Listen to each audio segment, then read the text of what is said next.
Malayalam season 6 ജാസ്മിനും ഗബ്രിയും അവിടെ പുതിയ പുതിയ കാര്യങ്ങൾ കൊണ്ടുവന്നുകൊണ്ടിരിക്കുവാണ്. ഞാൻ ആലോചിക്കുന്ന ഒരു കാര്യം എന്ന് വെച്ചാൽ, എന്താണ് ഇവരുടെ ഉദ്ദേശം? ഫ്രണ്ട്സ് എന്ന് പേരും പറഞ്ഞിട്ട് ഇന്ന് കാണിച്ചു കൂട്ടിയ കുറേ കാര്യങ്ങളാണ്.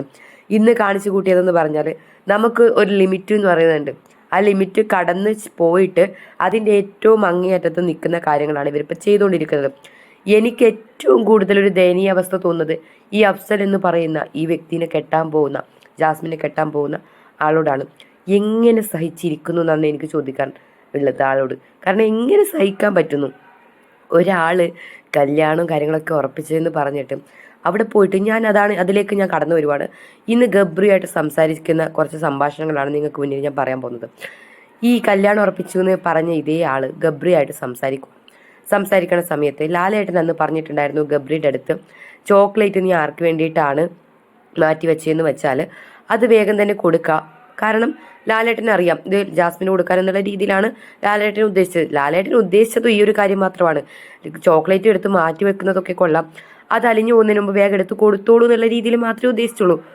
എല്ലാവരും പ്രേക്ഷകരടക്കം എല്ലാവർക്കും അത് മാത്രമേ തോന്നിയിട്ടുള്ളൂ. പക്ഷേ ഇവരിന്ന് സംസാരിക്കുന്ന സമയത്ത് ഗബ്രി ഈ ഒരു കാര്യം എടുത്തിടാണ്. അതായത് ലാലേട്ടൻ അന്ന് പറഞ്ഞപ്പോൾ നിനക്ക് വേണ്ടിയിട്ടാണ് ഞാൻ മാറ്റി വെച്ചത് എന്ന് പറയാണ് ചോക്ലേറ്റ്. അപ്പോൾ ജാസ്മിൻ പറയാണ്, നിനക്കറിയോ ചോക്ലേറ്റ് എന്ന് ലാലേട്ടൻ ഉദ്ദേശിച്ചത് എന്നെയാണ്. അതുപോലെ തന്നെ ചോക്ലേറ്റ് അലിയുന്നതിനും മെൽറ്റാകുന്നതിന് മുൻപ് കഴിക്കണോ വേണ്ടയോ, എന്താണ് നീ തീരുമാനിച്ചത് എന്നുള്ള രീതിയിൽ, അതായത് കഴിക്കുന്നുണ്ടോ കഴിക്കുന്നില്ലേ എന്നുള്ള രീതിയിലൊക്കെ ചോദിക്കാം. അപ്പോൾ ആൾ പറയാണ്, ഓൾറെഡി ഞാൻ കഴിച്ചു, ഇനി വേറെ ആർക്കും അത് കൊടുക്കത്തില്ല. അതായത് ചോക്ലേറ്റ് അലിയുന്നതിന് മുൻപ് ഞാനത് കഴിച്ചു, ഇനി അത് ഞാൻ ആർക്കും കൊടുക്കത്തില്ല എന്നാണ് ഗബ്രി പറയണത്. ഇവരെന്താണ് ഇവിടെ കാണിച്ചു കൂട്ടുന്നത്? ഇതിൻ്റെ അപ്പുറം നമുക്ക് ഇത് എക്സ്പ്ലെയിൻ ചെയ്ത് പറയാനോ ഒന്നും പറ്റില്ല. കാരണം അത്രയും ലിമിറ്റേഷൻസ് ഉണ്ട്. നമുക്ക് പോലും പറയാൻ നമ്മുടെ ഗതികേടിനാണ് ഇത് വന്ന് പറയേണ്ടി വരുന്നത്. ഇതൊക്കെ പറയാന്ന് പറഞ്ഞാൽ ഒരു റിവ്യൂയിലും ഒരു ബിഗ് ബോസ് സീസണിലും ഒരു മനുഷ്യന്മാർക്ക്, ഒരു റിവ്യൂവേഴ്സിനും ഇങ്ങനെയുള്ള രീതിയിൽ ഇത്രയും തരം താഴ്ന്ന രീതിയിൽ റിവ്യൂ പറയേണ്ടി വന്നിട്ടില്ല.